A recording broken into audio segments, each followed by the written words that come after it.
Oh, yes. What's going on, everybody? It's Wednesday night. I'm about done with my content for the week. So I'm pouring myself an ice cold M43. For those of you from Michigan might recognize this beauty here from Old Nation Brewery. And I'm going to enjoy a beverage, sit back with you guys, talk about UFC Vegas 61, talk about our bets, talk about our leans, talk about what bets we're thinking about still making once FanDuel gets off their ass and posts the props.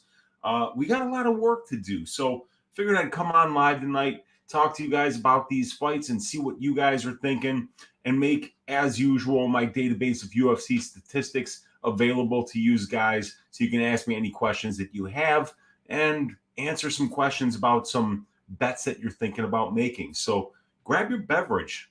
Let's strap it down. Let's talk some fights for a little bit. And also, if I seem a bit melancholy tonight, obviously my thoughts are going out to the people in Florida who are dealing with the hurricane right now. My dad is down there in Fort Myers. I spoke with him shortly before the show here. He said he's doing all right. Power's out, but it missed them for the most part, and they're okay. But thoughts with anybody that's dealing with that. And then, of course, rest in peace, Coolio. One of the worst rappers that was popular when I was in college, but now he's dead. And, I was a little surprised he wasn't already dead, but he was dead to me with his music. But here we are. Rest in peace, Coolio. You will be missed by people other than me. Let's see what's going on with everybody in the chat tonight. What do we got going here? We got my guy Bob Spikerman's checking in from across the pond over there in Holland, if I'm not mistaken, saying, Weezy, what's up, my man? Rolling up that tangerine, waiting for this shit.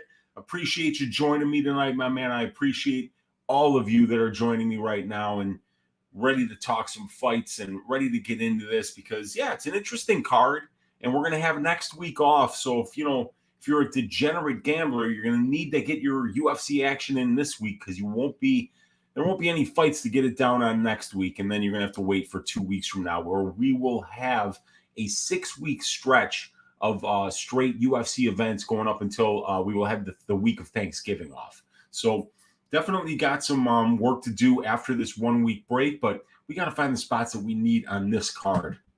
And he's saying, thank you, brother. I appreciate you. And I appreciate you as well. We got Test Canal in the room saying, wash hands several times. Thank you for washing your hands. It is a very good thing to do. We got Daz Files saying, oi, card full of oldies and have not seen them for ages. Yeah, a lot of older fighters here. Let's bring up the stats that I got on my screen here. We've got, for every Davis Borschev fight where we got 29 against 30, you've got like an Olenek Latifi where you've got 45 years old against 39. Penne Ricci, you got another 39-year-old there. Silva Ronson is 36 and 33, so older fellas there. Alan Jotko are young guys, but Jotko is 33. Grisham and Linz are old, 37, 38. Stolyarenko and Chandler are young. And then you got Guido Canetti about to get Social Security there at 42 years old down in Argentina. So, yeah, I mean, there's a lot of older fighters on this card for sure. And even, what's his name? Barcelos is getting up there. He's 35 years old, and that's old for a bantamweight. So definitely some older fighters. And then you got guys like Neto BJJ. Haven't seen him fight barely at all in the last 2 years. Mike Davis, same thing. Some guys coming off of these long-ass layoffs, and you're just not exactly sure what to expect. Who else?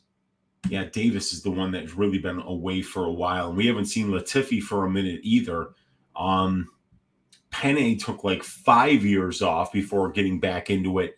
And Ronson even was on a suspension after his Dalby win, which got turned into a no contest. Yeah, and then Linz has had so many fights canceled. If you look at Felipe Linz, let's just hope he makes weight and shows up for the fight, because look at all these cancellations here on Tapology for Linz fights. Between the Bozer and the Prachnio fight, there were 6 canceled bouts, and they weren't all his fault. There were definitely some other ones. Linz withdrew from this one.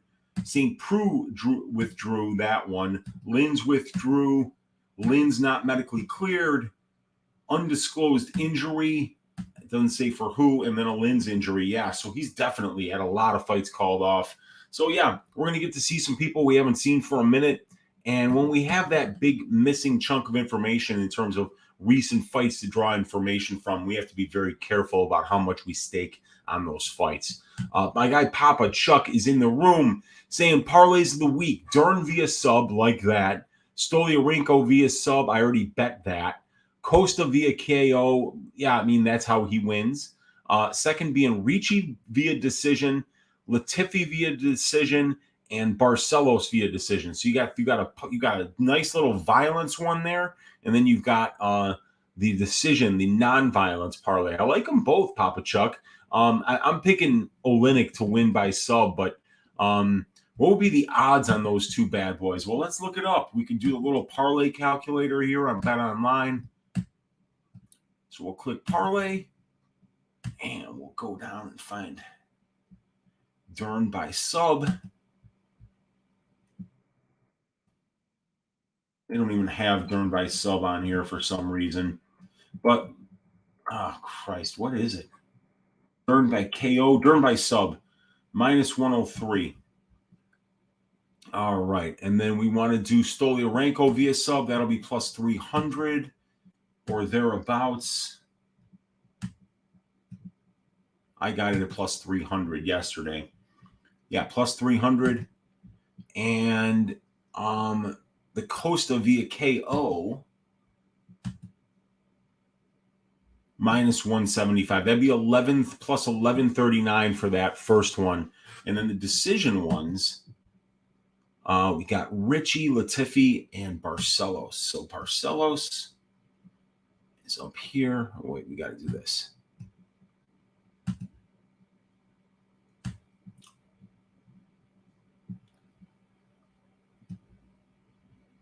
So the Barcelos via sub, via decision, plus 120. Oh, I got to click that damn thing again. There we go. Plus 120. The Ricci via decision and Latifi via decision. So here's Latifi. Plus 330. And we're looking for Tabitha, the Baby Shark, Ricci. It's right here. And by decision, minus 115. That's plus 1669. So that's definitely some wide odds there. Both pretty good looks, man. Why don't you have at it? And we got Gogo Flamingo in the room saying, nice to see you back, dear uncle. The Flamingo abides. I abide by that. Gogo Flamingo, thank you for joining us tonight, my man. It's a lovely beverage. Just a lovely beverage. We got the Dab Father. What's up? Let's get to the money. Let's go. Let's get it, Dab Father. Thanks for joining us, my man. Appreciate you. My guy Victor De Jesus saying, oh, yes. What's up, Weezy? Busy as fuck at work, but I'm here listening to the whole stream. Let's stack them. Let's get it, dude. Yeah, and I got something from your neck of the woods over there, my man, the M43, drinking a nice tall can of that while we talk about these fights, Victor. Let's figure out some ways to make some money so that you can quit that job and just be a full-time MMA gambler, my man. My man Cole Stein is in the room saying, oi, Weezy, let's go. Let's go, dude. It's good to see you. We got Wong Yun in the room saying, hello, Weezy. I'm your biggest fan. I appreciate you, Wong Yun. Thank you for hanging out with us here tonight. If you got any questions, feel free to ask them. And Papa Chuck says, fuck, not Coolio. I use the word Coolio all the time. Sad day. Cheer us up, dude. That's what I'm here to do, man. Coolio had a pretty bad haircut, but, I just remember, man, those songs that were popular, they were played ad nauseum back when I was in college. So I definitely got sick of them. But, yeah, Coolio definitely makes me remember my college days. those that I can still remember because a lot of them were wild. Let's just put it that way. David Dennett saying, sipping on a tasty pale. Oi, nice. Brown over under. Significant strikes on Prize Picks is 61.5, and fight time is 14.75 minutes.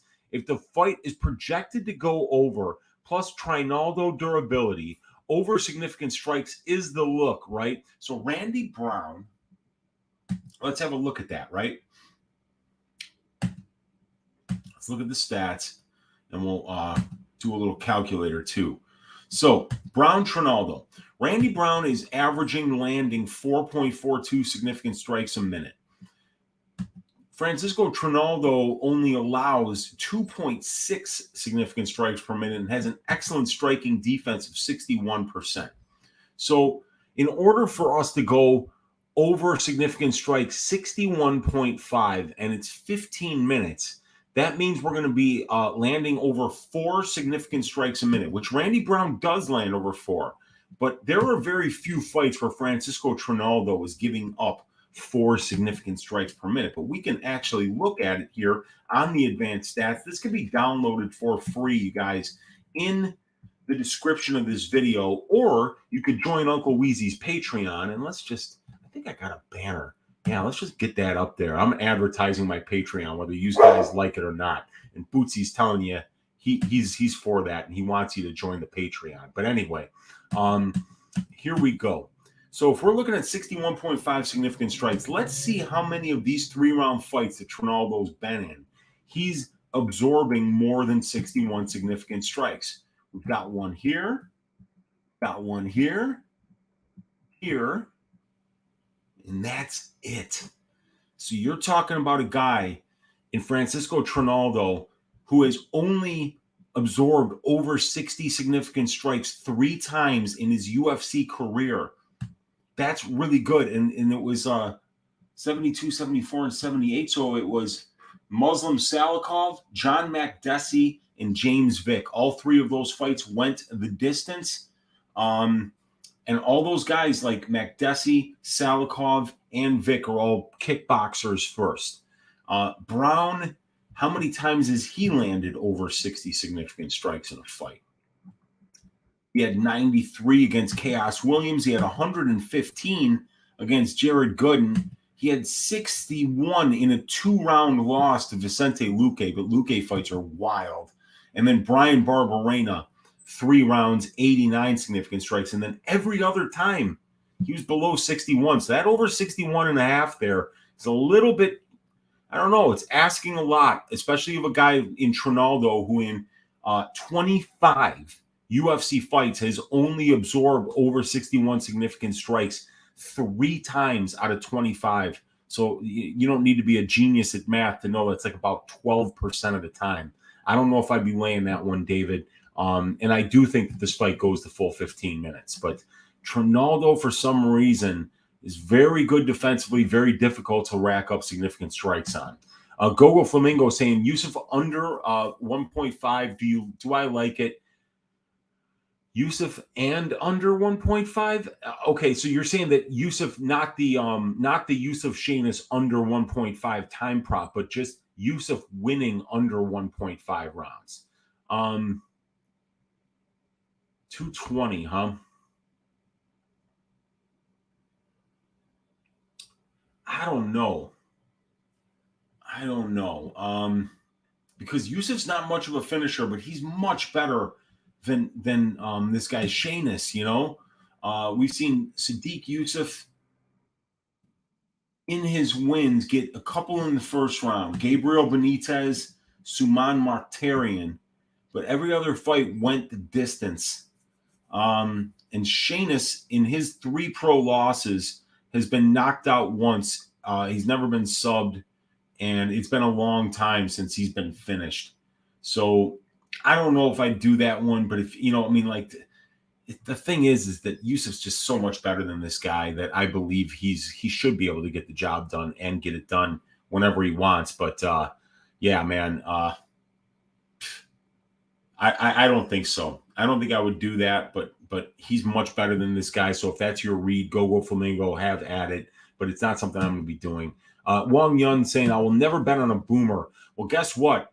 Your Uncle Weezy's got a bet on a boomer. I've got a 1-unit bet on Alexei Oleinik, the oldest man on this card, and that's saying something when you're there with Guido Canetti and a couple other people that are pretty old on this card. But yeah, I bet 1 unit on the Alexei Oleinik money line against Ilir Latifi, who's 39 years old himself. So he's not exactly a spring chicken, but yeah, that's the boomer that I bet on. Blood Money MMA bet saying, I'm at work, but I still got to check in with my boy Weezy. I appreciate the hard work, brother. I appreciate your hard work, my man. You're doing great stuff on your channel. Congratulations on 1,000 subs. And if you guys haven't subbed to Cody over there on Blood Money MMA bets, go check it out. He's doing some fantastic work. He was on last week on my guy Patrick, Addicted to Combat's channel, doing some great work there. So appreciate you.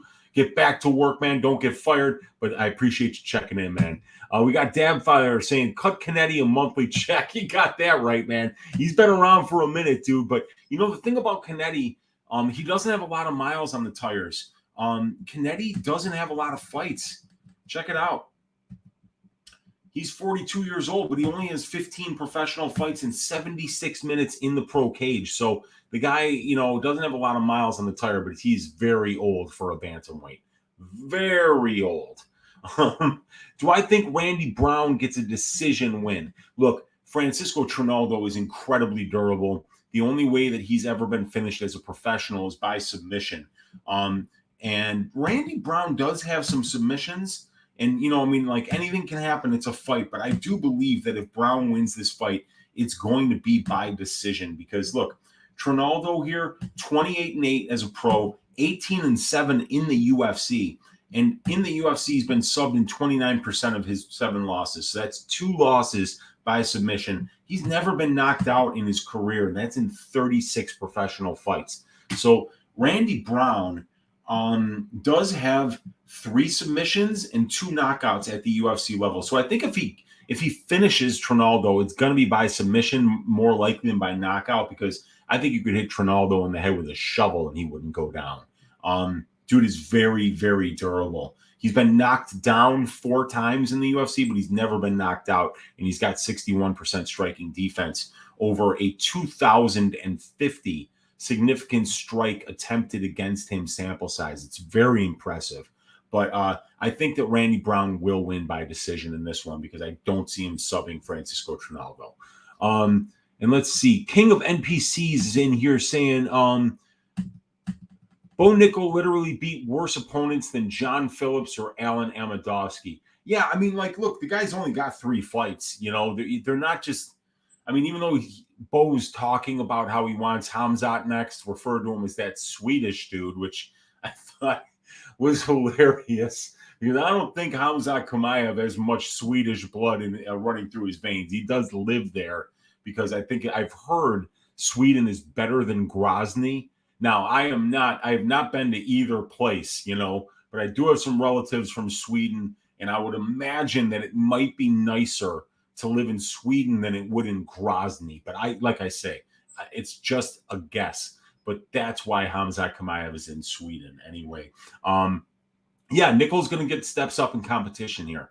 But when people talk about people crushing cans, you always have to look at it through the perspective of, look, Bo just can beat the people that get put in front of him, you know?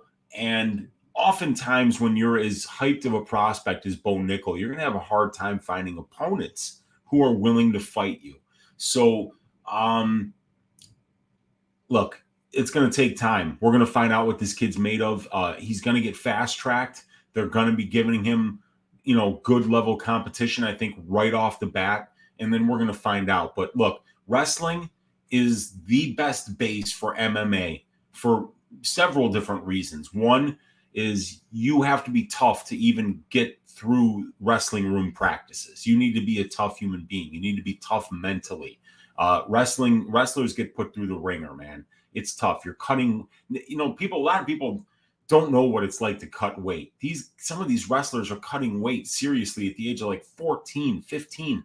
They're in saunas cutting weight weekly for high school meets and shit. You know, they run all the time. They're constantly, on these mats in wrestling rooms that smell like ass for 2-3 hours at a time, sweating buckets, getting yelled at, having a man's balls in your face for like long stretches of time, longer than should ever happen. But look, it toughens you up, it teaches you discipline, and it also makes you very comfortable with being on the ground, being in grappling positions, knowing when you're in this position how to advance position and how to be defensive as well. Wrestling is such a good base, and Bo Nickal has done that at the absolute highest level that you can do it at. And he's toyed with some of the best athletes in the country, some of the best wrestlers in the country. So, he's definitely got the right base in order to be a legend in this sport. And now we're going to find out, how he deals with getting punched in the face, for instance, which is something that he hasn't had to deal with in wrestling rooms, hopefully. So yeah, very interesting prospect, man. Can't wait to see more of Bo Nickal. More overhyped than anyone in his last 10 years. Not even Chimaev had this hype after his first wins. Yeah, I think you're right. I mean, like, I think the best comparison is Chimaev in terms of the splash that dude made coming into the UFC. Prince of Mischief saying, why do you like Maxime as your ass shaving? It's because I think that this fight is going to take place on the feet.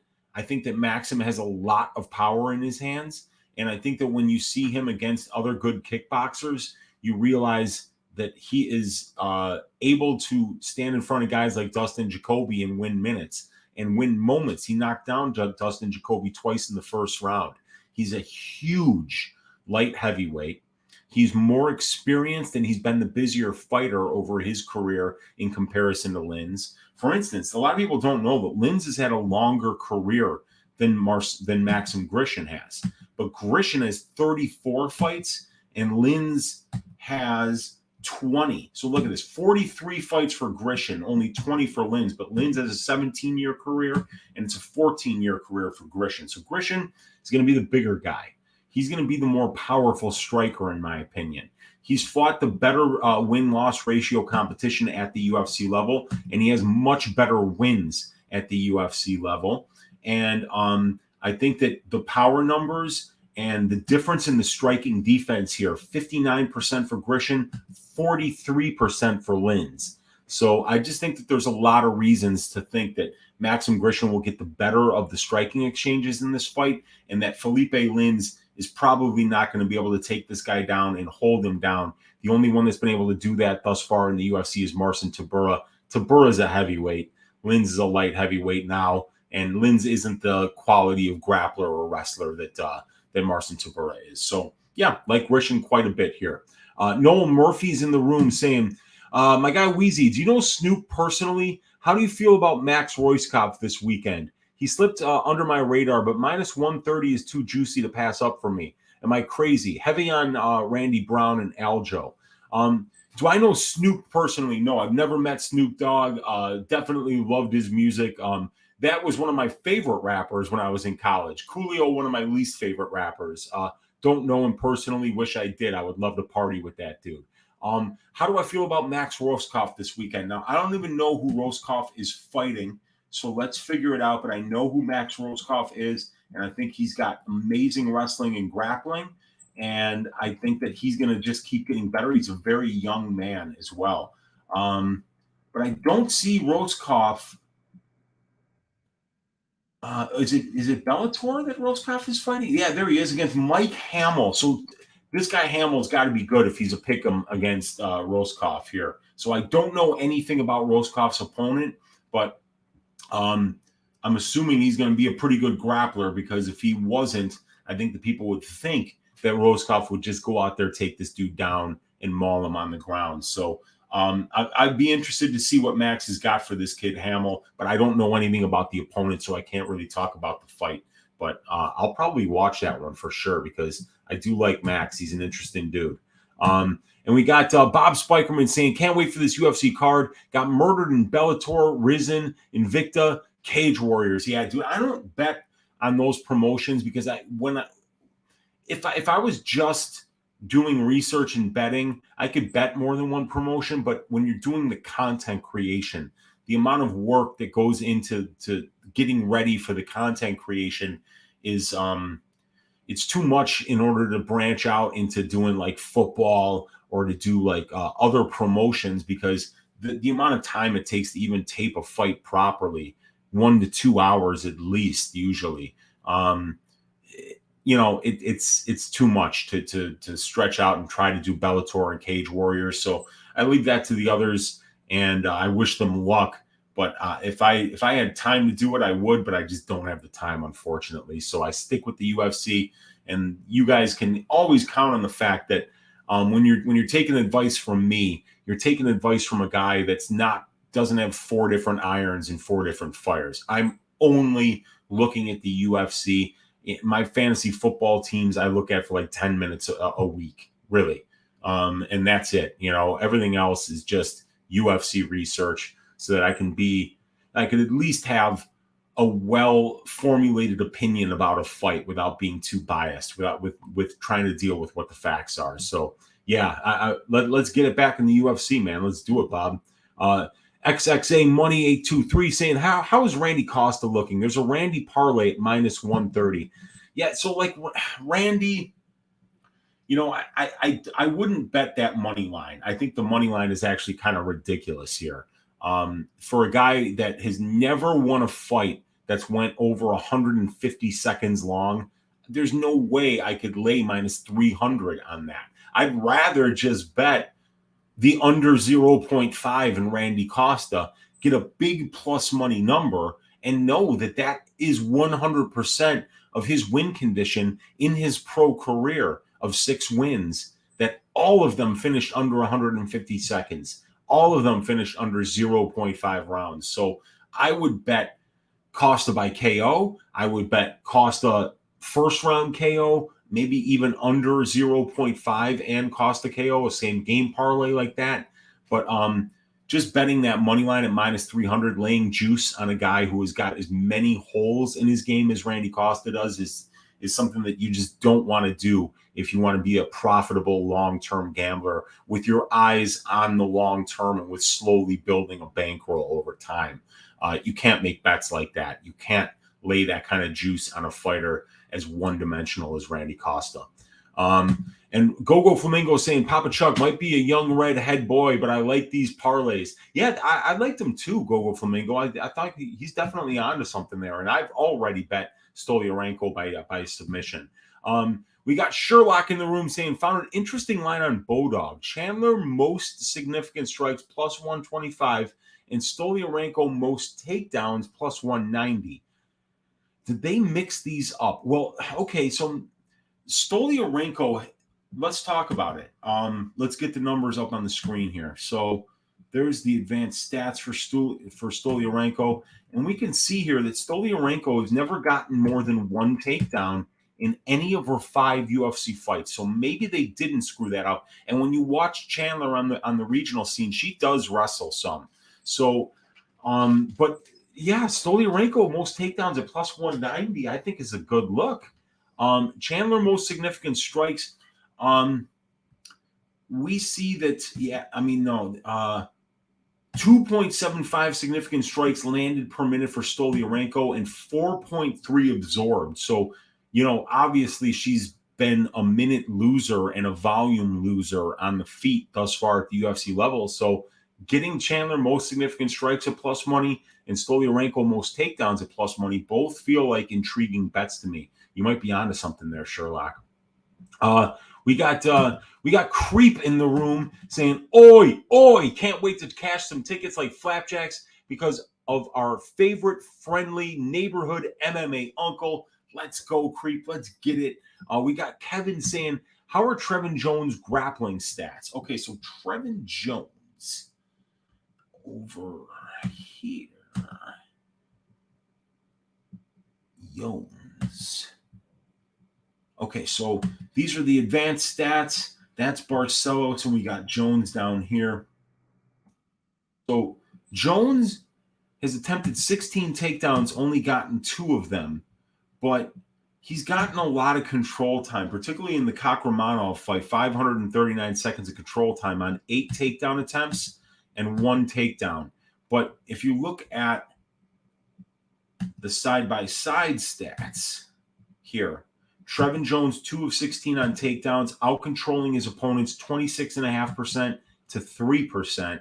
He's got 71% takedown defense. He's been taken down 0.71 times per 15 minutes, and he's had over 1.4 submissions attempted against him per 15 minutes. So he's done a very nice job in out-controlling his opponents, 26.5% to 3%. But Barcelos has also done the same, 21% control time for, only 5% control time against.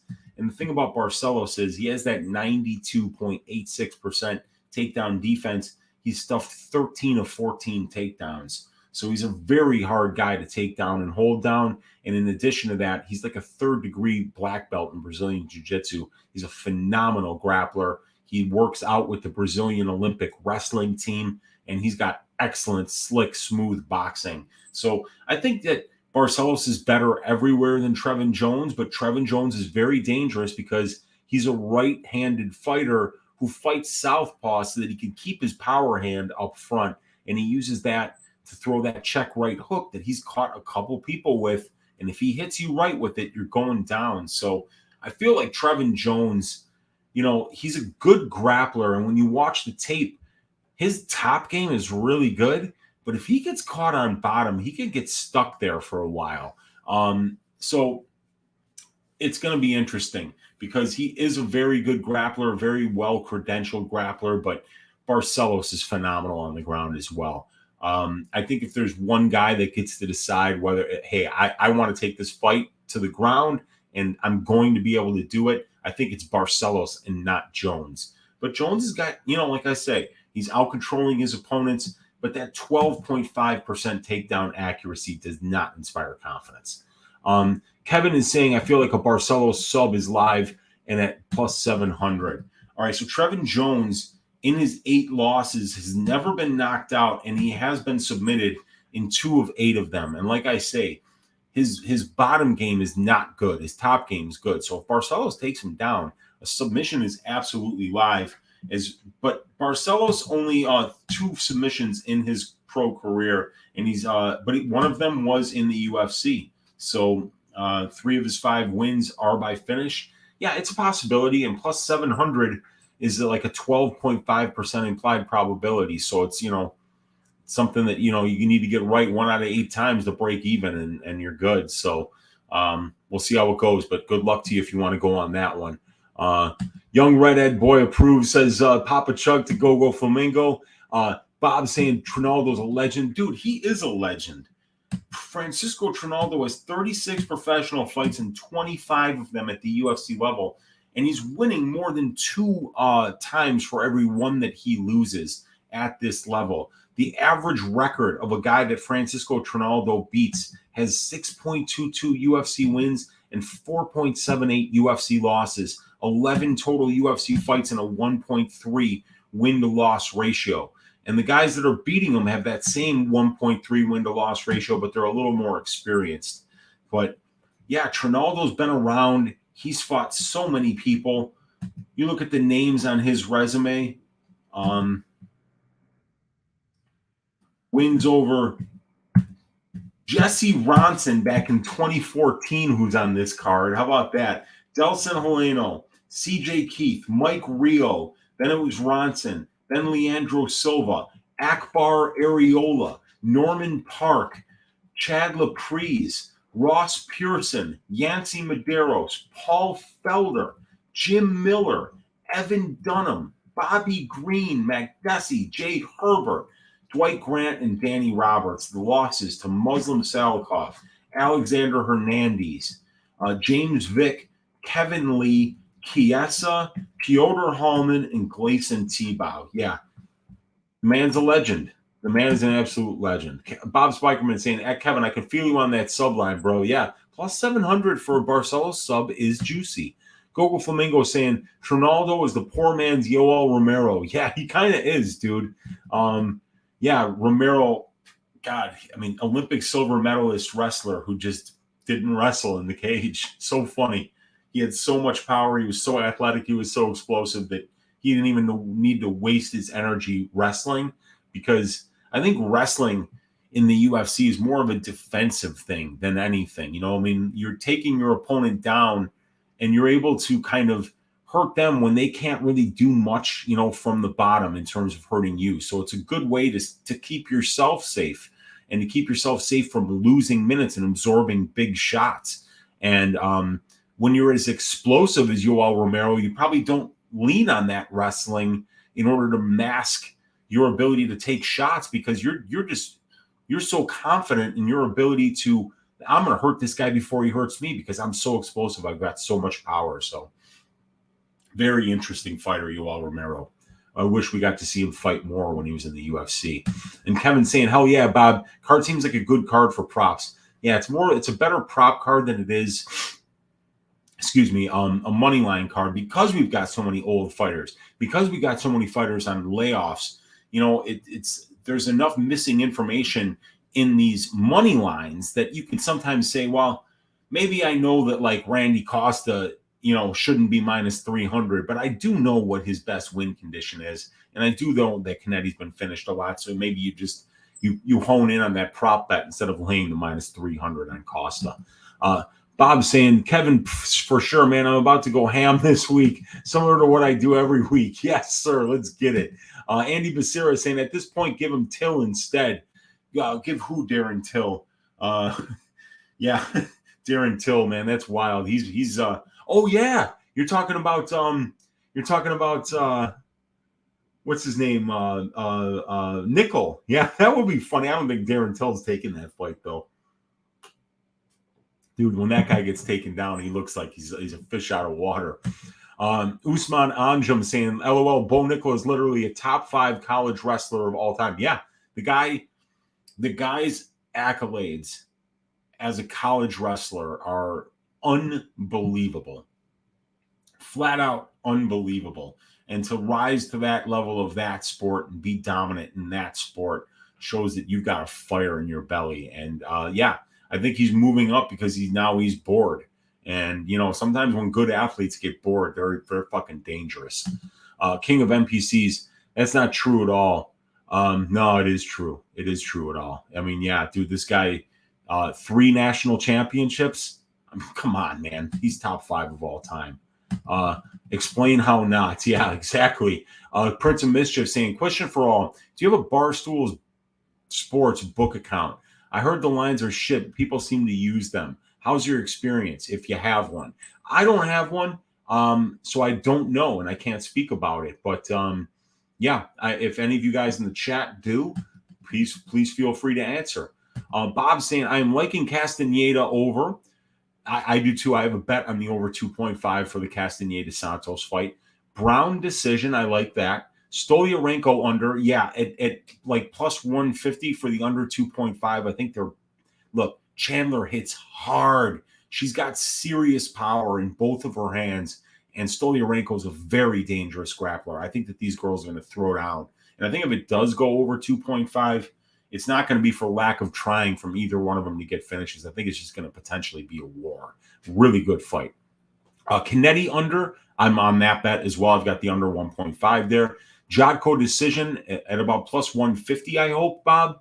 You got that Jotko decision, but yeah, that's my pick there. And then the Yan Xiaonan money line. Yeah, I'm on Dern, but look, if Dern's not getting this girl down and she's 3 of 33 on takedowns, look, Xiaonan's going to win the exchanges on the feet without question. She's the better boxer. She throws way more volume, and she's got good power as well. Not fight-ending power, but when she throws, she does throw with purpose.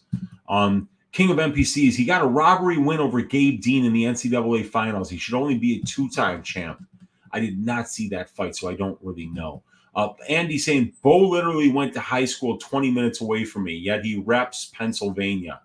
Yeah, well, he went to Penn State. Where did he go to? Is he a New York guy, Andy? I don't know where he went to high school. Bo Nickal didn't fast track. He literally trained MMA for years after ending his wrestling career before even considering fighting.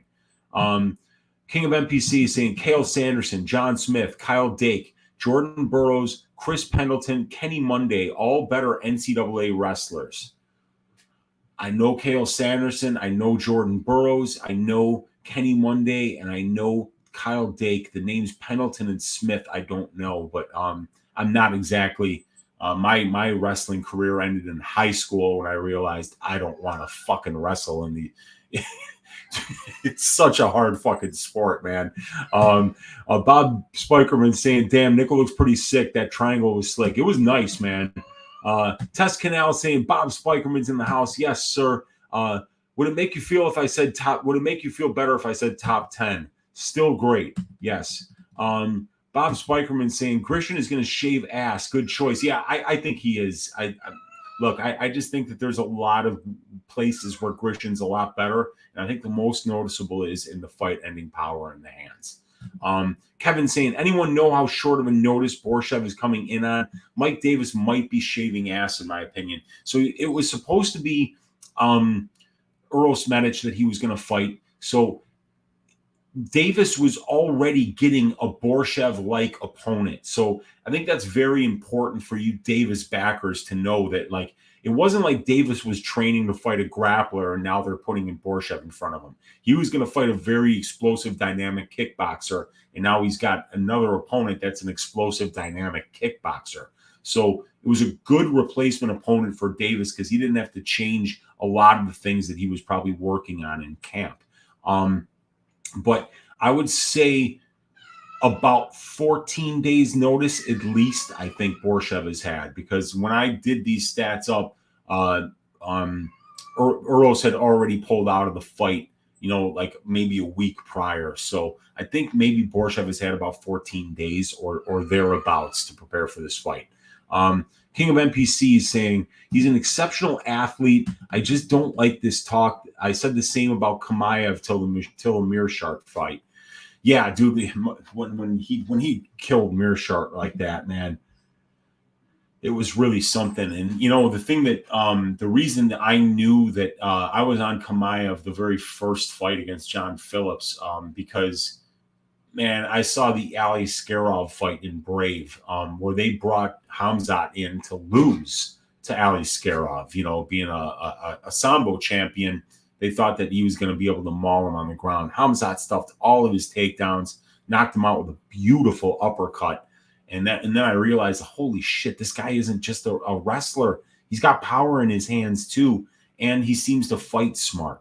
He doesn't seem to be a smart human being, but he seems to fight very smart. And look what he did against Kevin Holland. He was shooting a takedown less than 1 second into that fight. It just shows that he knows where he's good and he makes good decisions in the cage. So, Kamaev is very good. And, until we see somebody really kind of trip up Bo Nickal, Bo Nickal is going to be going through dudes until he gets opponents that are, on his level. And it's going to take a minute before that happens, probably. We'll see how quickly they fast track him. Yeah, he needs to prove himself a little bit, says King of NPCs. Yeah, look, he does. And he's going to get his chance. Believe me, man. They're going to bring in guys like Ikram Ali Skarov is another one here on Contender Series that I don't know how many of these guys want to fight him. I don't know who's going to be picking up the phone for an Ikram Ali Skarov fight right now. So we're going to have to see what kind of opponents the UFC line up for these dudes. UFC is hyping him on purpose. They need stars. Yeah, they do. Do you think having him on the cover of the new UFC game was by accident? Is fucking Bo Nickal on the cover of the new UFC game? I didn't even know that, dude. Wow. Mike Hamill impressed me. Dude went the distance and did decent against Usman Nurmagomedov.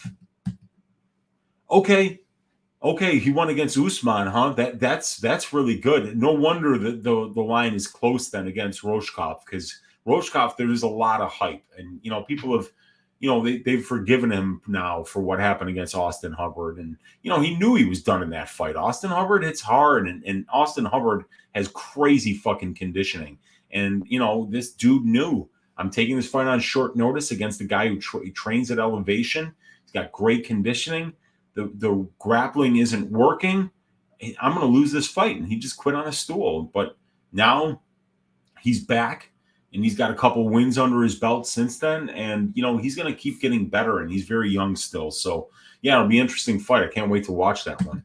Dab Father saying, I think Randy gets a W, but way too juiced for me. Yeah, I'm not touching that money line for sure. I'm with you, Dab Father.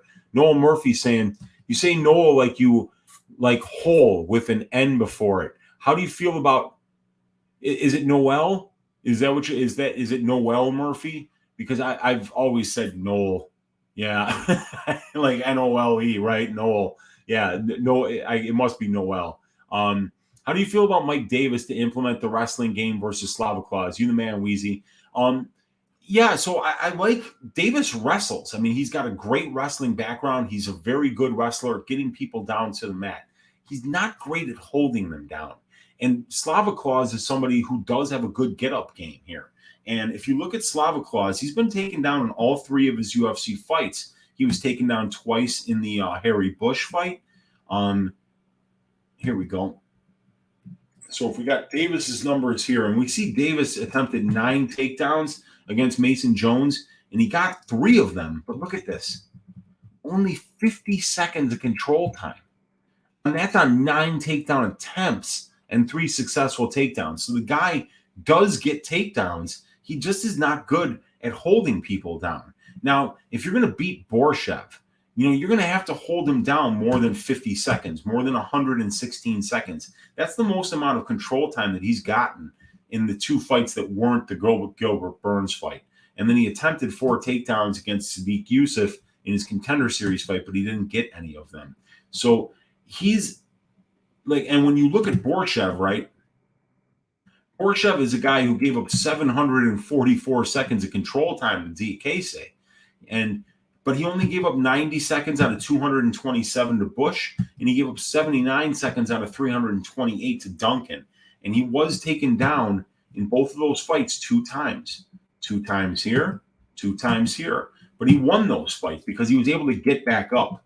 But a guy like Diakese, he's a very good control time wrestler. And that's what Davis is going to have to be if he's going to justify this line. Because if it's a 15-minute kickboxing match, this is minus 115 on each side. This line is baking in the fact that they think Mike Davis is going to be able to not only take this dude down, but hold him down and win minutes on the ground, and win a lot of minutes on the ground. Because if he doesn't do that, I don't think he's going to pay off his price tag. So, yeah, I think that Davis is going to try to implement the wrestling. I don't think he's going to be as successful as DKC was doing it. But if he can just be successful in spots, win a minute at the end of each round, each close round, it might be enough for him to pull out a decision here. But I think it's a great fight. Let's see. He went to Allen High School to wrestle under Jerry Best. I don't know where Allen High School is. Oh, Allen, Texas. Oh, okay. Suburb of Dallas. By the way, good show link up with Half the Battle earlier. Yeah, dude, I was watching Half the Battle. I always watch Dan whenever I get a chance to. And, Luke was on sparring with Reality, and he had to duck out. So he asked me if I wanted to pop in. I said, what the hell? Why not? I've already researched all the fights. So we talked fights for a little bit, and then it was cool because Luke popped back in. So then the 3 of us broke down the fights. I was there for like the last 3 fights. But, yeah, it was always good to see Dan. Great dude. He's been doing this for a very long time, and he's got one of the best shows on YouTube. So it was an honor to be a part of it. I appreciate that, Andy. T-Rex saying, hey, Uncle, hope you're doing good. It's good to see you, T-Rex. Thanks for joining us, man. I appreciate you. All right. We got Bob in here, and he's saying, I like Xiaonan. I felt like she won versus Marina Rodriguez as well, but, of course, completely different stylistic match compared to Dern. Dude, I had a big bet on Marina Rodriguez. She was my ass shaving of the week that week. And even though she got the nod in that win, I'm pretty sure that was the week where I said, I'm not picking women for the ass shaving of the week anymore. It's just, I can't do it. They're too fucking inconsistent, though. Sometimes it just seems like some of them show up and they have no fucking clue. They forgot how to fight, and it's like, that's when you have your money on them. So, I was very impressed with Jan's very last fight against Marina. Marina's a superior striker, and Jan showed that she can strike with anybody in the division. That fight was this close. It could have literally went either way. I think Marina was lucky that she had a couple of big moments in like the last 15 seconds of the second and third rounds, which just caught the judge's eyes enough to say, all right, she won this round. I don't think if she would have landed those shots earlier in the round, I think it could have went either way. But yeah, I like Jan. She's going to have to keep the standing. She knows that is the mission. And she knows that Mackenzie's not this really great wrestler that's known for getting a ton of takedowns. But Dern has been pressuring lately, and that might be enough to make this fight dirty enough so that she can get to the grappling and find a submission. Bob saying got Mike Davis as well. Yeah, I might even bet Borschev because I think he's going to be able to get back up. And I haven't seen we haven't even seen Davis fight in almost 2 years. So I think he's got some health problems. And it's definitely a show me spot for Mike Davis. It's been a minute since we've seen him, and I can't wait to see the fight, but I think he's going to need to get a ton of control time on the ground, and we'll see if he's able to do that because Slava is just going to be getting better and working on that. And let's see. We got Gogo Flamingo saying the MMA gods saved us from seeing Diaz executed live on pay-per-view. Now they just have to get Krzysztof Jotko knocked out and cut. Seriously, is he the most boring active fighter? I always said the most boring fighter was, in my opinion, Francimar Barroso. He was horrible. His fights were just nothing ever happened. It was some of the most boring shit ever. But Francimar Barroso hasn't been around for like 5 years, so it's got to be somebody like Jotko. Right now, Andrei Arlovsky fights will fucking put you to sleep. Like when Arlovsky fights, I don't even tape it. I know what's going to happen, and it's usually an unbettable fight because you're like it's going to be close, and then the judges are going to just pick Arlovsky. So Jotko, Arlovsky. I'm glad they fucking cut Yorgan de Castro. I hated that dude. I thought he was awful. Who else? Just I don't like. I think that's about it for now, man. And we got Sean V saying an Uncle Weezy greasy four-legger. That will be coming up tomorrow, Sean. I've got a couple ideas definitely for the greasy four-legger. And I was throwing around some ones that were like 35-1 last night, but I think I'm going to make it a little more realistic than that. But it's coming up tomorrow. I will definitely do one live for you guys tomorrow. Moy's Audio saying, my favorite uncle. What's up, Moy's? Good to see you in here. Bob Spikerman saying, Weezy, Diakese has good control grappling, but Mike Davis is pretty dangerous. Yes, he is. Submission grappler. Maybe a tiny sprinkle on Mike Davis by sub. Nothing wrong with that. I think that's a good way to look at it. He got a Kimura on the regional scene that was just absolutely nasty. Ron Sizzle saying, I think Jan wins. Her jab is amazing. It is good. Her volume is amazing. Her movement is really good, and she's fast. And she always throws in combination. I love that. Never just one at a time. She's always, if the one comes out, there's a 2 behind it and maybe a 3 behind that. So yeah, she's a really, really good striker. She's just going to have to keep this standing, stay on her bike.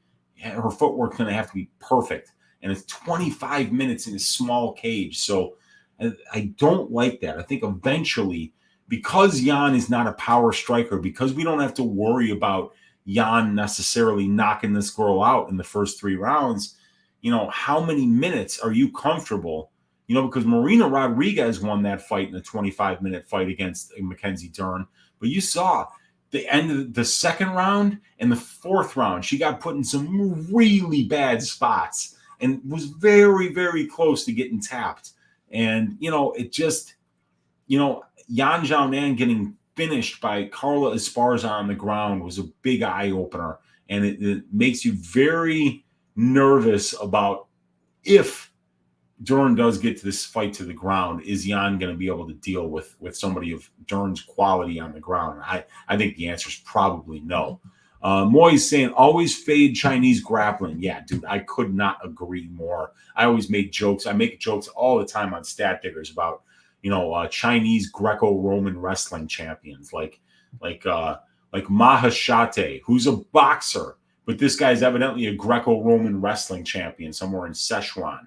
And then there was who's that bum who was supposed to fight Amadovsky, and then he got subbed by Petrosky. Hu Yazong, that guy. He was a Greco-Roman wrestling champion in China. Moy's just dead on there, man. Bob's saying Xiaonan, her footwork hopefully gives Dern difficulties. I think it will. Dern's going to have to figure out a way to get that fight to the ground. At Ron, let's fucking do this shit. Haha, let's go, man. And we got Moy's with the carousel there, the horses. Oh, yeah, Jamie Pickett, I forgot. Yes, Alir Latifi, good. Those are excellent choices there. And sparring with reality, my guy Luke is in here. Good chopping it up with you on Half the Battle today, Weezy. Yeah, dude, it was great to chop it up with you there, too. I was watching you guys, and just as you were ducking out, I dropped a little message in the chat saying what's up to them, and then when Dan says Uncle Weezy hop in, you don't say no to Dan Levy. So yeah, it was good to see you there, Luke. I miss doing the DraftKings show with you, brother. I hope all is going well for you there in Vegas. I'm sure you're loving it out there, man. Yeah, and Moy is saying snooze Jotko 29-28. Yeah, man, Jotko, dude, he's such a good minute winner. I mean, only one finish at the UFC level, I believe, for Jotko. Let's see, it'll be over here to the right. Yeah, and if you want to look at the stats, you guys, as always, you can download them for free in the description of this video. Where the hell is Jotko Allen? There it is.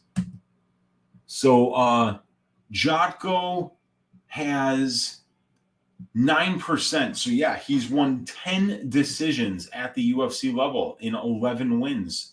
So he's 10-2 in decisions at the UFC level. So the guy's been a master of winning minutes. Let's see. Who are you? I love it. Gogo Flamingo is saying Dern training with Jason Perillo. You could see her getting better between fights. Tisha Torres is hella underrated and got taken out by Dern. Think she's gonna shave some cute Chinese bum. Yeah. So that Dern Torres fight was one of the highest level women's fights I've ever seen. Torres's footwork was impeccable. Her movement was impeccable. Her submission defense, just being able to deal with Mackenzie Dern for 4.5 straight minutes, get put into all those submissions, leg locks, arm bars, chokes. She got out of all of it. It was a great fight, and Tisha was fast. Her footwork was great. She was elusive. And Dern was constantly pressuring. And I was saying out loud while I was watching this fight, I like this version of Mackenzie Dern. The Mackenzie Dern, I don't want her falling in love with her hands. I know Perillo is going to get her boxing better and better and better.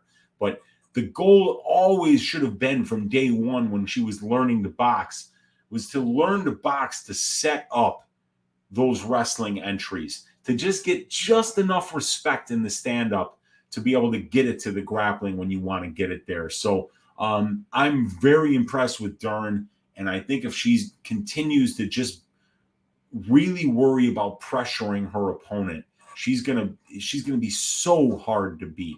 Tisha Torres almost fought a perfect fight and still lost to Mackenzie Dern there. It was a razor close decision, very close fight. But you go back and you watch that fight, and you find me any place where Tisha made a mistake. She didn't. She fought as perfect a fight as she could, and she still couldn't deal with Mackenzie Dern's pressure to win enough minutes to get out 2 of those 3 rounds on the judges' scorecards. So if she wasn't able to do that, Jan's going to have a very difficult time doing it as well. Let's see. We got Who versus Baba O'Reilly. Teenage Wasteland, man. And Juicy Q saying, how was the concert, Weezy? It was great, man. I went to go see Spiritualized, a band that so I went with my friend Mike and my friend Eric. My friend Eric is one of my fraternity brothers from Northern Illinois. And then Mike is a friend of mine that I've known since freshman year of high school. We've been friends since 1988. So Mike and I have went and seen at least a couple hundred concerts together over the years at Cabaret Metro, at Northern Illinois University, all over the city of Chicago. And we had actually seen Spiritualized back when I was a college freshman at Northern Illinois. I'll never forget that night because it was Spiritualized, Curve, and the Jesus and Mary Chain at the Duke Ellington Ballroom at Northern Illinois. It was first semester 1992. So it would have been somewhere between like August and like November of 1992 that this concert happened. And I had a math test that night. It was a finite mathematics test. And those tests were taking place at 9 p.m. for some reason, even though the class was like at noon. So I had tickets to the show, went to go see Spiritualized. They came on at 8. After they went off, Curve came on. I got to see like the first couple tracks. Then I had to go run across campus to DuSable Hall over at Northern Illinois to take this finite math test. I was in and out of there in like 9 minutes. And I was always good at math. So I got like 19 out of 20 on the test. It was a multiple choice. I was in and out of there. And I got back for Curve's last song, hooked up with my buddy Mike, who was there already. And they threw out a drumstick that was broken, and I caught it. And I was like, fuck yeah, I got this broken drumstick from Curve. Then the Jesus and Mary Chain came on, played an amazing set. It was on the Honey's Dead tour back in, like I say, 1992. Amazing show. So I realized that when I had seen Spiritualized last week, or 2 weeks ago at this point, that it was the 30-year anniversary of Mike and I seeing Spiritualized open up for the Jesus and Mary Chain back in 1992. Now here it is. It's September of 2022. Spiritualized, still making great music.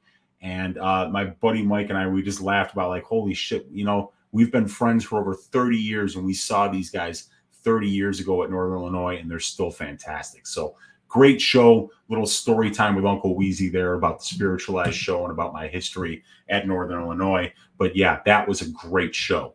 And let's see, we got Bob Spikerman saying Magomed Ankalaev, 110 most boring pussy ass motherfucker on the entire roster. Thiago Santos too. Thiago Santos against Magomed Ankalaev was a tragedy. It was an affront to mixed martial artist fans everywhere, as was Thiago Santos versus Johnny Walker. And Magomed Ankalaev is a very, very boring fighter. It's an excellent call, Bob. At Gogo Flamingo, crazy robbery that Tisha Torres fight. It was a very close fight. I mean, I wouldn't call it a robbery either way, but man, it was such a close fight. But you were definitely correct about Dern's major improvements in that fight, but Tisha won that fight. Yeah, there's an argument to say that Tisha did win that fight. Yes. I had money on Tisha, but it was super close. Yeah. What prop in the next couple cards are you looking forward to being on? For me, it's Manon decision and Kaio over 1.5 same game parlay. So I was looking at that line for Caio Borralho against Mahmoud Muradov. Man, y'all must have forgot. Dude, Muradov loses in round 3 to Gerald Meerschaert, and then everybody forgets about how Mahmoud Muradov was going to be the next fucking middleweight champion, that the best boxer that the middleweight division had ever seen since Anderson Silva. This guy was so hyped up. He was like, what, minus 750 against Gerald Meerschaert, and now he's a plus 230 underdog to Caio Borralho. I'm pumping the brakes on this one. I'm thinking about putting one unit on Caio or on Muradov here at plus 230. Dude, Muradov's got fantastic footwork, a lot of power in his hands, and he's always circling. So I think he might be able to potentially stop the takedowns here of Caio Borralho. But I'm a big fan of Borralho. I think he's an amazing fighter, and I think he's got a very high ceiling. But I just want to pump the brakes here a little bit, dude. Plus 230 for Mahmoud Muradov against Caio. Man, that's a wide line. I think that's getting a little bit out of hand, but that is going to be a great fight. and Manon decision against against Caitlin Chukagian, I believe. That's going to be a great fight. It's going to be interesting because I think we might even see Manon try to take Caitlin down here because she does mix in the wrestling.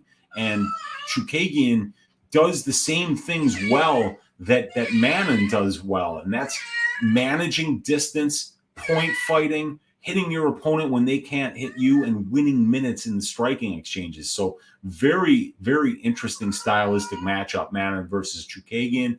And then Caio Bahaio over 1.5 same game parlay. I think if he wins, it's probably is by decision and it's by grinding out Muradov.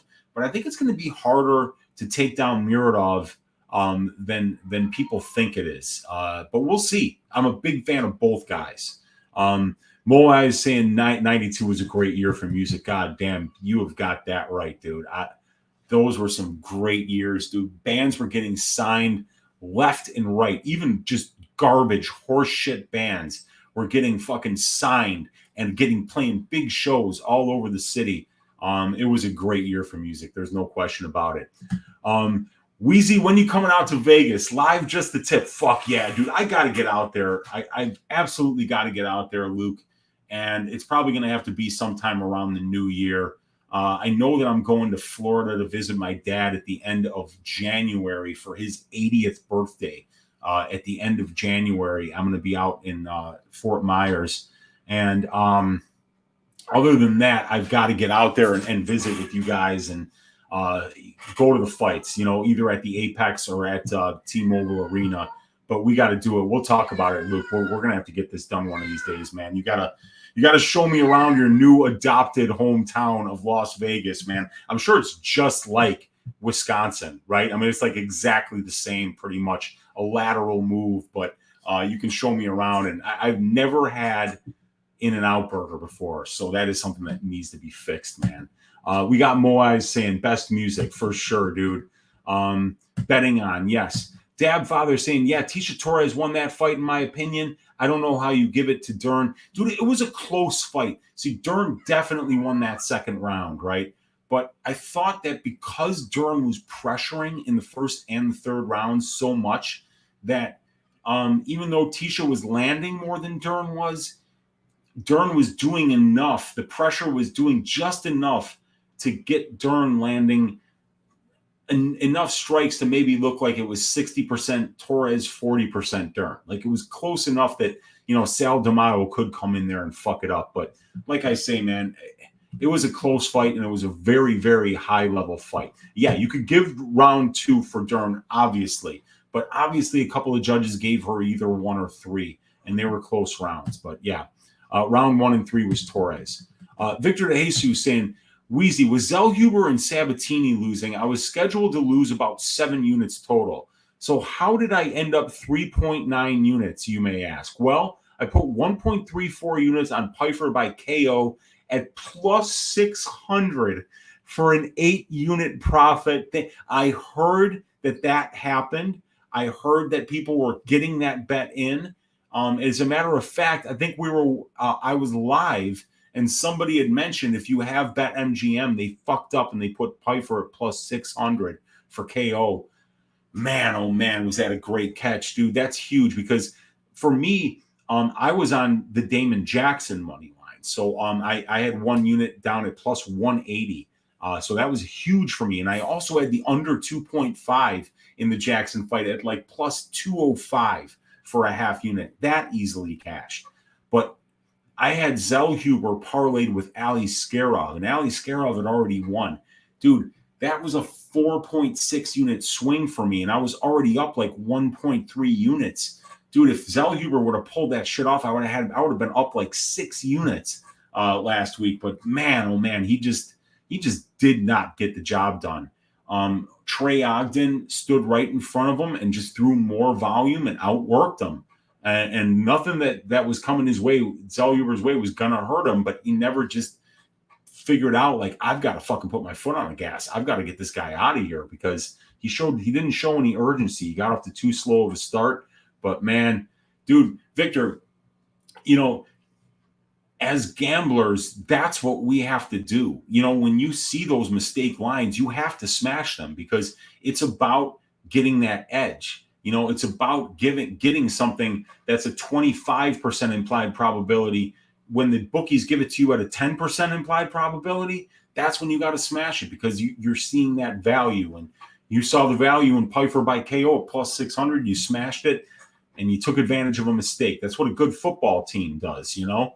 The quarterback's looking at one receiver the whole way. The fucking safety sees it, gets on that line and intercepts the ball. You know, they got to take advantage of mistakes. That's our job too as gamblers. Bob saying truth teacher round 1 and 3 easy. Also funny how UFC stats counted like 50 air punches from Dern and significant strikes. That could be a possibility too, man. Yeah, half the bookies. And we got Victor saying, so shout out to that dude that came on the chat during the greasy four-legger that week and let us know about that screw-up. For sure, man. Yeah, I forgot who that was already, but that's right. When we were talking about the greasy four-legger, they said that was there. So, man, that's amazing. Santos did redeem himself in his last fight. Hope he wins the $1 million at PFL. Did he sign with PFL? But yeah, that'd be good to see him win that, and then him and Yana Kunitskaya with their new baby could just ride off into the sunset and enjoy life together. They've worked hard enough. Gogo's saying Tisha will be back, Bob. She's got one last run in her. She's a great fighter. Dab father. Judges screwed us that night. Yeah, they will certainly do that sometimes. Tisha had already lost to the top fighters, so they gave it to Dern, I guess. Yeah, maybe that's the case, you know, because Dern's marketable right now. Bob saying I like Tisha and Rocky. Yeah, they're great together. Dab father saying facts, Bob. Everyone loves Dern. Yeah, that's true. They do love Dern. Yeah, Victor, I smashed that Piper by KO plus 600. Let's get it. Props to BetMGM for honoring it. Yeah, that's for sure, man, because some books would have just pulled it and said, sorry, that was a mistake. Don't get me wrong, Dern is fucking hot. Yeah. Yep. Bob's saying, aside from jiu-jitsu, I truly feel like Dern sucks, but I only managed to successfully fade her against Marina at plus 150. That's pretty good. Kyle can exploit Muradov's grappling and gas tank, I think. Definitely betting Petrosian and Bohayo.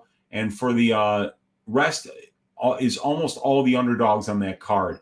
Yeah, dude, there's a lot of plus money spots that are getting a little bit out of control, man. She was pressuring but getting diddy bop for 10 minutes. Yeah, well, she was, yeah. Vegas definitely not a lateral move. The in and out sucks, to be honest, huh? Don't know what the hype is about. That's interesting. Okay. I'll take your word for it, man. But I have to do it. I'm gonna have to do it just so I can see what it's like. I can experience it for myself. But there's a couple places here in Chicago. There's a place called Red Hot Ranch that does burgers just amazing, and they're cheap, and they got the hand-cut fries. They get you in and out of there real quick. Red Hot Ranch in Chicago is kind of like our version of In-N-Out, but it's not a drive-through. You know, you got to go in there, but they were always open until like 2 or 3 in the morning. So it was a good place for drunks to kind of like go and get some food. The Wiener Circle, obviously, is another legendary late-night burger place here in Chicago. But, yeah, I got to try the In-N-Out. But, you know, dude, if you're a Wisconsin guy like Luke is and you're telling me the burger's shit, the chances are the burger's fucking shit. So I'll take his word for it. But, you know, I still got to see what it's all about. Juicy Q saying it was me. That was you, dude? Well, I appreciate you, Juicy Q, for being the person to do that, because that made a lot of people here a lot of money. I don't have a BetMGM account. Otherwise, I would have smashed it too, man. And let's see. Kevin is saying the Dern Ricci Simp parlay is a must. I bet there's a lot of people that are parlaying those two this week. The Dab Father saying Whataburger all day, Luke. I've heard Whataburger's good. And I've had Whataburger in Texas before when I went to Dallas to visit a fraternity brother down there. So, yes, Whataburger is pretty fucking good, if I remember correctly. And we got Bob saying that Go-Go Truth, homie. Thiago Santos went out like a boss. Yeah, that was a good fight against Jamal Hill for sure. Moy's audio, Zellhuber, rigged fight, no other explanation. Yeah, it just wasn't, you know, at some point I was on the Pub Sports watch along for that fight, and I was like, dude, he's got to let his hands go. Nothing that Ogden is throwing is going to hurt him. I mean, he was standing in front of Lucas Almeida, who hits like a fucking truck, eating bombs from that dude. and then when he was returning, but he was just letting Ogden set the pace. Ogden set the pace up here, and Zellhuber never really met it until it was too late. So my apologies for that ass shaving of the week pick. It got our asses shaved by the bookies laying juice on a very young fighter making his debut. Lesson learned. Kid didn't want to fight that night. Yeah, I hear you, man. He didn't. At Dabfather, legend. We got Prince of Mischief saying, thanks to live betting, I wasn't completely in the hole for the Zellhuber fight. I was thinking the same thing. I was like, man, maybe I can hedge out of this. But by the time the thought came into my head, it was already too late. Do I think AJ McKee is a good parlay piece? I got to be honest with you, Maurice. I don't really watch Bellator. I don't follow it because I don't have the time. But McKee's very good from what everybody's telling me. But I don't even know who he's fighting. So let's see here. McKee against Spike Carlisle. Yeah, dude, he should deal with Spike Carlisle. Spike Carlisle is very front loaded, but AJ McKee is a very well rounded mixed martial artist. So, yeah, he probably is a good parlay piece. But dude, the quickest way to get your ass shaved as a gambler is to go out there and put together like 4-leg parlays on Bellator where you're laying juice. I was just bitching at TB from Chronic Combat Conversations because he had a 4-leg Bellator parlay money line and it was like minus 130. I'm like, dude, what could possibly go wrong? And of course, like 2 of the 4 legs didn't even hit. Some of these guys in Bellator, they go out there with these huge juiced lines and they just don't show up. You gotta remember, if you're a fucking pro fighter, right? And you're not making a lot of money, and they give you a layup fight and you're minus 1,000 and your opponent's plus 750, you can put your fucking fight check on your opponent and get 7.5 to 1 and throw a fight. It wouldn't be the first time it ever happened in this business. So, we got to be careful when you're laying those kind of bets. And there was something that Luke, Sparring with Reality Betting, he put a great post on Twitter talking about, look, don't just parlay 2 fighters that you wouldn't bet them straight in the first place. Because if you wouldn't bet them straight, it's probably a negative EV bet. Now, when you put them together, now you're taking one negative EV bet and you're parlaying it with a negative EV bet. And for both of them, you have to hit both of them now to hit the parlay. So if you wouldn't bet it straight, don't parlay it. And that usually means if something's sitting out there at minus 450, minus 500, the answer is probably don't parlay it. Just walk away. There's nothing there for you. You have to be right 9 out of 10 times, making those kind of bets in order to just eke out a little profit. There's no room for error. And over the long haul, you want to leave a little room for error. And you just want to hit the spots that are mispriced heavily. But yeah, AJ McKee probably is a good parlay piece, but man, I don't parlay Bellator.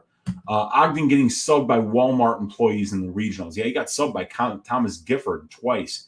And Gifford ran into a dick saw when he fought, what was that guy's name that's on this card? Davis. Dude, Davis absolutely destroyed Thomas Gifford. It was ugly.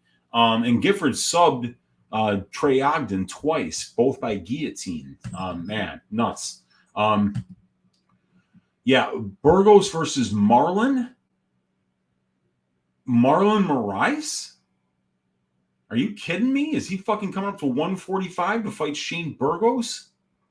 Oh, dude, I would take Burgos all fucking day, dude. I think if it's Marlon Moraes, yeah, that would be Burgos. But I think Burgos will probably be like minus 750 against Marlon. Marlon going up a weight class with no fucking conditioning against a guy in Burgos who is about as durable as they come and has great conditioning. I think it's a tailor-made matchup for Burgos, but I don't know if Marlon is the Marlon that I'm thinking of. Bob Spikerman saying, Moyes, true, man. How the fuck did I lose that bet? And Victor saying, I saw the Invicta schedule for tonight. I noticed Poliana Botelho. Didn't realize she was cut from the UFC. Yeah, she got cut after her most recent loss. And she was fighting somebody. She was like an underdog. Oh, was it Peralta? Was she fighting Peralta and they made Peralta the favorite or something like that? I forget. We got it up here somewhere. There's somebody named Stamp Fairtex fighting, and he's minus 400. One on Prime. Let's see here. LFA, Brave, one, Invicta.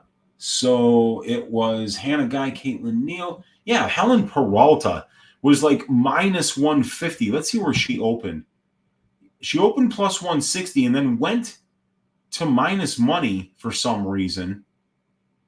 People better, and then it was all Battaglia after that. So congratulations to the people who got on Battaglia plus money. Yeah, JCQ, thanks, brother. Making money for people in here. Appreciate you. Aspen Ladd, maybe PFL as well. Yeah, dude, she got cut. And then I know that Sarah McMahon wanted to be let out of her contract. Also, I don't even think Dern is that hot. Yeah, it's in the eye of the beholder. I think her jiu-jitsu is hot. I think her pressure is hot. And I think it's hot cashing tickets when I get good reads on fights and it winds up working out the way that I think it does. So, yeah, looks are pretty much unimportant to me. Cashing tickets is the hottest girl of all. Dab Father saying Bellator material. Yup. Nathan Petria saying Jocko might decision fuck Allen here. He could, man. He's a great minute winner. Like I said, 10-2 at the UFC level in decisions. So the guy is hard to win minutes off of. Juicy Q saying they're releasing their props now. I've been bird dogging them. Let's make them pay. All right, good. Let's get on some of these fucking props. Yeah, I'm done with Bellator, bro. Lost 4 units past weekend. Dude, I don't even mess with Bellator. I leave that to the professionals, dude. I am not a professional when it comes to betting that organization. Gogo saying Spike's on a 5-fight win streak in the last year. No shit. Yeah, Spike's a fun fighter, man. He's got a lot of power. He's got some pretty good wrestling. But AJ McKee's really good. One of these guys that kind of grew up with a dad as an MMA coach, I believe, or something like that. So he's definitely one of these prospects. Dab Father saying minus 500 fighters gassing and getting finished. I'm good. Yeah, I hear you, dude, right? We need Dick Saw merchandise, says Juicy Q. Yeah, we might have to. Yeah, dude, it's the new ass shaving is running into a dick saw, man. It's we'll have to figure it out. And like I know that all of from my old band 69 Dick Saws that I was in with my buddy Mike that I went to go see the Spiritualized show. I think all that merch was burned because nobody bought it. You know, like I said, the band would have done better if it weren't for the total lack of interest from the general public. Gogo Flamingo saying Marlon is getting KO'd in the first. Yeah, if he's fighting, yeah, if that's the Marlon I'm thinking, then yeah. Just got burned by Albertson and Burnell. Fuck those Bellator lines, man. Yeah, that's what TB from Chronic Combat. He had Romero and he had Johns in there who both won, but I think he had Burnell and Albertson as well. And then both those guys were like minus 500 or something. So Victor saying, hey, Weezy, I played in the salsa band for 10 years. I played pretty much everything, percussion, and a little bit of bass. Let's start a new band. We can call it the Ass Shaving 69 Dick Saws. Dude, let's get it going, man. I think the fucking people have been screaming for a musical project just like that, Victor. We got to make this happen, man. We got Prince of Mischief saying, yes, Marlon Magic Moraes, 145. PFL is making their finale a pay-per-view now. Thoughts? Well, they might as well take a shot at it, right? You know, I mean, the gamblers will probably buy it. And if they have good enough names on it, it might work out. But, yeah, they spend a lot of money on PFL. The production values, you know, like it's weird. It's not like watching the UFC. Like they take a lot of time between fights. It's, you know, it seems very organized and well thought out, but also maybe a little bit too much, you know, a little bit more about the fighting, a little bit less about, you know, Wiz Khalifa performing at halftime. I don't need to see that shit. So I don't know, man. We got Bob saying Battaglia versus Peralta. Battaglia was about minus 140 when it opened here. Yeah, it looks like Peralta was plus money most of the time, but for some reason, a bunch of money came in on her. And Zero Bob saying cats are asking for food. That cat is always yelling. That cat's old, and it might have dementia, and it just starts yelling at all times. And a lot of times it causes the dog to start crying when she starts yelling. So it's wild stuff, but Man, we've been at this for almost an hour and a half, you guys. I appreciate you guys hanging out with me here on a Wednesday night talking fights. You can check out my track bets on my Patreon. That little thing is going across the bottom of the screen there, $5 a month. But I told you guys what I'm doing already. We've got the Alexei Oleinik money line for 1 unit at plus 158. I've got the over 2.5 for Castaneda Santos at minus 145. I've got the under 1.5 for Canetti, the Canetti fight at minus 145 as well. I've got Stoliarenko by submission, half unit at plus 300. I'm also probably looking at Maxim Grisham by knockout at plus 325, and potentially Jesse Ronson by knockout around plus 400 maybe. And then I'm also going to look at a couple other things, but I'll keep you guys apprised if I make any other bets. But you can check me out right here tomorrow at some point. I'll give you guys about a half an hour's notice when I come on here to give you guys Uncle Weezy's greasy 4-leg parlay for this week. We got MMA Hedge Fund saying, what's up, Weezy? Good shit as always, brother. Weber Almeida should get the KO. So there's a nice plus money play for you and your followers. All right, Weber Almeida says MMA Hedge Funds. Appreciate you stopping by and hanging out with us, my man. We got, and he says Bellator for Weber Almeida. All right, dude, I'm going to look into that one, my man. And we got Prince of Mister saying, thanks, Weezy. Appreciate your time. Thanks, chat. Thank you guys. I appreciate your time. I appreciate you guys hanging out with me here on Ask Weezy on Wednesday night. So let's stack cash tickets like flapjacks for UFC Vegas 61. And you can check me again right back here tomorrow on this channel. I'll be posting Uncle Weezy's greasy 4-leg parlay. We've hit 2 in a row. It would be really sweet to hit 3 in a row. So I'm going to try to find something tonight that makes sense and that is fat enough that we can make some money off of it. So good night, everybody. Take care. Be well. Thanks for supporting the channel. Thanks for supporting the Patreon. And I will see you guys tomorrow with a greasy 4-leg parlay. Good night, everybody. Take care.